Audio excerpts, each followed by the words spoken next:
berbagai alasan kini sedang meragukan isi Alkitab. Ada orang yang melihat kepada Alkitab itu dengan pandangan kritis, namun dengan hati yang jujur ingin mencari kebenaran yang ada di dalamnya. Dan pula orang yang melihat kepada Alkitab dengan maksud hanya mencari kesalahan semata-mata saja. Ada pula saudara-saudara, orang yang secara langsung mencari kesimpulan bahwa Alkitab itu hanyalah ditulis oleh manusia belaka. Dengan penuh rasa curiga, sebagian orang tidak mau menerima Alkitab. Dengan alasan saudara-saudara, karena Alkitab telah mengalami banyak berbagai perubahan dengan terjemahan-terjemahan dalam berbagai bahasa di ini. Alkitab telah menjadi pokok persoalan sejak berabad-abad lamanya, hingga sampai sekarang ini. Beberapa pertanyaan masih saja dilancarkan orang terhadap Alkitab itu, saudara-saudara. Apakah sebenarnya Alkitab itu? Dari manakah sumber asli tulisan-tulisan itu? Benarkah Alkitab itu firman Allah? Bagaimanakah firman itu disampaikan kepada manusia? Dan apakah gunanya Alkitab itu bagi manusia? Untuk mendapatkan kesimpulan tentang kebenaran Alkitab sebagai firman Allah maupun kesimpulan tentang segala keraguan-raguan orang terhadap Alkitab itu, kita perlu menyelidiki Alkitab itu sendiri dengan keyakinan dan hati yang jujur. Langkah pertama yang harus kita laksanakan adalah menyelidiki apa yang dikatakan oleh Alkitab menurut otoritas sendiri. Bagian pertama, saudara-saudara, apakah Alkitab itu?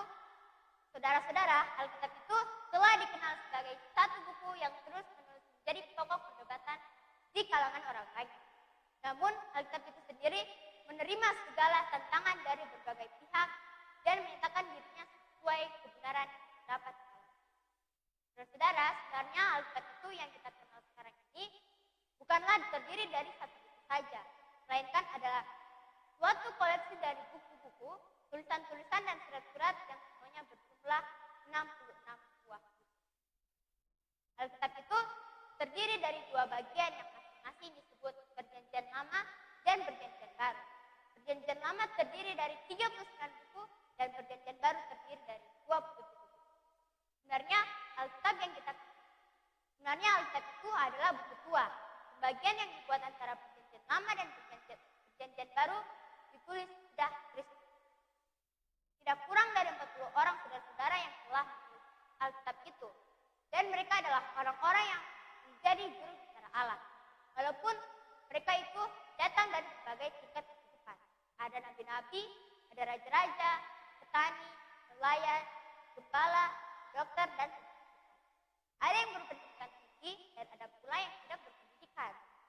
Jangka waktu yang digunakan untuk menulis Alkitab itu dari buku pertama sampai buku terakhir adalah sekitar 1600 tahun, yaitu diperkirakan bahwa buku pertama ditulis pada tahun 1400 sebelum Masehi.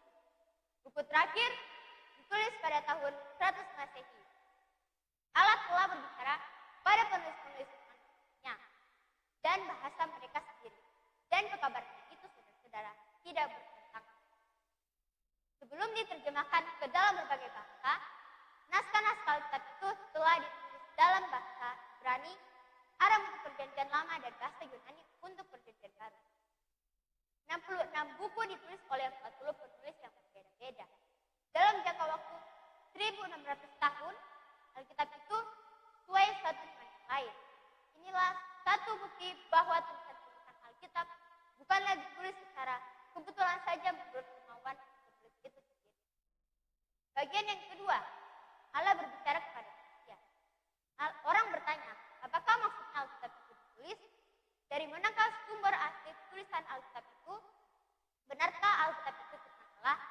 Sebenarnya, saudara-saudara, manusia dapat mengenal Allah dalam alam ciptaan yang menyatakan kepada kita tentang kebesaran dan kekuasaan. Matahari menciptakan kemuliaan Allah, bulan dan bintang-bintang serta segala planet menyatakan tentang kebijaksanaan Allah. Bahkan bunga-bunga dan rumput di padang menyatakan tentang kuasanya. Namun demikian, kita bertanya, saudara-saudara, pernahkah Allah berbicara langsung dalam bahasa manusia itu sendiri? Jelaslah, saudara-saudara, bahwa dalam segala zaman Allah telah memilih manusia tertentu untuk menjadi penulis-penulis bagi Allah melalui hamba-hamba yang dipilih. Alkitab adalah buku besar yang dapat menjawab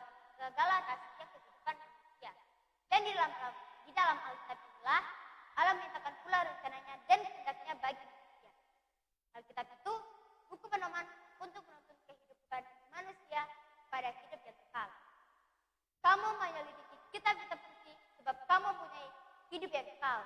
Tetapi walaupun kitab-kitab suci itu memberi kesaksian tentang aku. Yohanes 5 ayat 30. Bagian ketiga, sumber tulisan Alkitab. Apakah sumber tulisan Alkitab itu apakah Alkitab itu berasal daripada Allah ataukah berasal dari manusia? Alkitab menjawab sebagai berikut. Sebab nubuat tidak pernah dihasilkan oleh manusia, tapi oleh dorongan Roh Kudus, orang-orang berbicara atas Allah.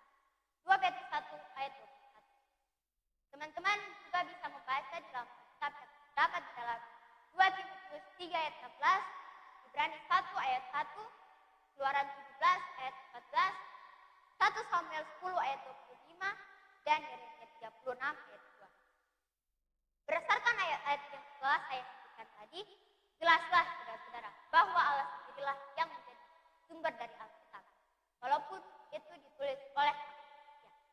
Kebenaran yang terdapat dalam kitab itu adalah berasal dari Allah, namun diucapkan dan disampaikan melalui manusia. Perlu pula diketahui bahwa untuk menyelidiki Alkitab harus mengerti bahwa perjanjian lama terdapat Taurat yang dikenal pula sebagai 5 buku Musa atau Pentateuch. Kemudian ada pula buku-buku sejarah, yaitu dari Yosua sampai Esra. Buku-buku syair dari Ayub sampai Amsal Salomo, buku nabi-nabi besar dari Yesaya sampai Daniel, nabi-nabi kecil dari Hosea sampai Maliaki. Dalam perjanjian baru terdapat pula buku-buku sejarah, yaitu Injil, Injil dan Kisah para Nabi. Kemudian surat-surat yang ditunjukkan kepada gereja-gereja Kristen yang ditulis oleh para rasul, dan akhirnya satu buku nubuatan dalam perjanjian baru, yaitu buku Wahyu. Bagian keempat, benarkah Alkitab itu firman Allah? Tidaklah sulit, saudara-saudara, untuk mendapatkan bukti-bukti bahwa Alkitab itu sebenarnya firman Allah. Hanya Alkitab saja yang memberitahukan tentang asal mulanya dunia ini dan manusia. Sejak lebih 100 tahun lalu, para ahli sejarah purbakala atau biasanya disebut arkeologis telah mencari tempat-tempat menurut petunjuk Alkitab sebagai firman Allah dan menggali tanggul-tanggul untuk mendapat peninggalan-peninggalan zaman purbakala. Di sanalah mereka menemukan reruntuhan kota-kota kuno yang telah tertimbun beribu-ribu tahun lalu. Mereka menemukan berbagai berjalan alat kuno, perabot-perabot, gulungan-gulungan surat, serta sesuatu yang menceritakan tentang cara hidup dan kebudayaan masyarakat zaman purbakala itu. Semuanya sangat jelas dengan ayat-ayat Alkitab. Dengan demikian, para ahli sejarah purbakala tidak dapat membantah lagi kebenaran Alkitab itu. Mereka percaya dan lebih lanjut lagi, mereka menggunakan Alkitab itu menjadi petunjuk yang membantu mereka mengadakan penggalian kota-kota kuno untuk kepentingan ilmu pengetahuan modern. Alkitab penuh dengan bukti-bukti sejarah yang jelas menyatakan bahwa Alkitab itu benar adanya. Apabila Alkitab itu dibaca dengan sama dan kemudian kita sesuaikan dengan sejarah, maka kita akan mendapatkan bukti bahwa sejarah membenarkan Alkitab. Dari segi ilmu pengetahuan, kita menemukan pula kebenaran Alkitab. Di suatu pihak, tidak selalu teori-teori ilmu pengetahuan dan filsafat itu jalan dengan Alkitab. Tetapi dalam banyak hal dan fakta-fakta mutlak apa yang diajarkan oleh ilmu-ilmu modern sebenarnya sudah dijelaskan dalam Alkitab, saudara-saudara. Jauh sebelum manusia mengenal bahwa bumi ini bulat. Lebih 2000 tahun sebelumnya Allah telah memberitahukan kepada Dia yang bertakhta di atas bulatan bumi yang bentuknya seperti belalang. Dia yang membentuk langit seperti kain dan memasang seperti kemah. Yesaya 40 ayat 22. Salah satu naskah Alkitab, yaitu salinan lengkap buku Yesaya, telah ditemukan pada tahun 1947 di dalam buah batu gunung Wadi Qumran, Laut Mati, sehingga naskah itu dinamakan Dead Scroll. Menurut ahli purbakala, naskah itu dibuat pada tahun 100 sebelum Masehi dan 100 Masehi. Sebelumnya, para ahli pengkritik telah menyerang Alkitab, khususnya tulisan-tulisan buku Yesaya, ya dengan dalil bahwa buku Yesaya menunjukkan gaya bahasa yang ditulis sekitar tahun 600 sampai 900. ditulis oleh beberapa orang, bukan oleh Nabi Yesaya. Tetapi dengan penemuan Dead Sea Scrolls itu, maka segala dalil dan kritik itu hilang. Para ahli menguji salinan naskah buku Yesaya itu dan membuktikan bahwa umur naskah itu jauh lebih tua daripada waktu yang mereka pikirkan. Sekali lagi, para pengkritik harus membenarkan. Kita dapat sebutkan banyak lagi penemuan ahli sejarah purbakala yang semuanya membenarkan Alkitab. Misalnya, penggalian di Gibeon, negeri yang besar yang dijelaskan di dalam Yosua 10 ayat 2. Dari segi nubuatan, Alkitab sendiri berdiri unggul karena firman Allah yang telah tercantum di dalam. Kita pelajari beberapa dari nubuatan itu. Keruntuhan kerajaan Babel diumumkan sebelum terjadi masing-masing oleh Yeremia dan Nabi Yesaya. Yeremia 51 ayat 53 dan Yesaya 13 ayat 9. Panglima tentara Media Persia yang mengalahkan Babel sebelum ia dilahirkan namanya sudah disebutkan di dalam Yesaya 45 ayat 1 sampai ayat 4. Demikian pula nasib bangsa Yahudi telah diumumkan dalam buku Imamat 26 dan buku Ulangan 28.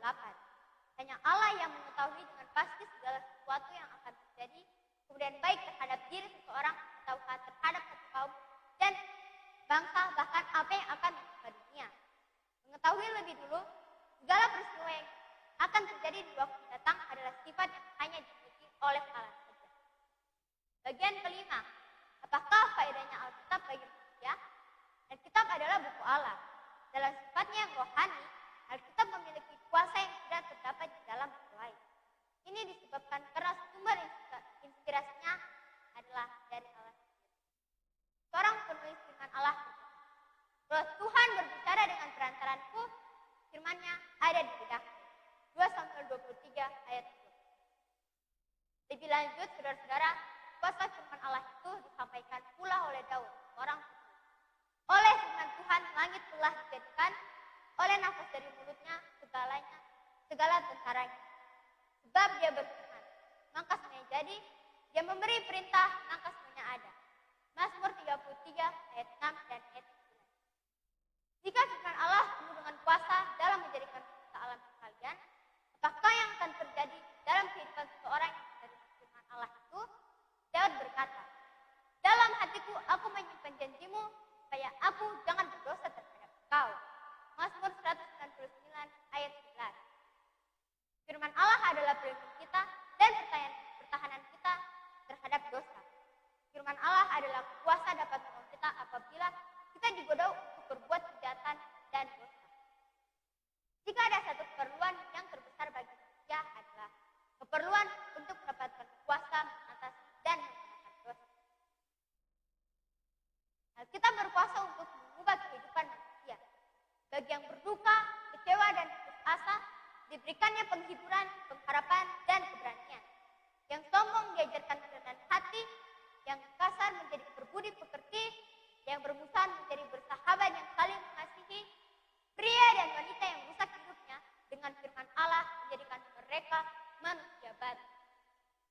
Teman-teman yang saya kasihi, saya mengajak teman-teman untuk lebih banyak lagi membaca Alkitab, agar kita bisa mengerti isi Alkitab yang adalah firman Allah.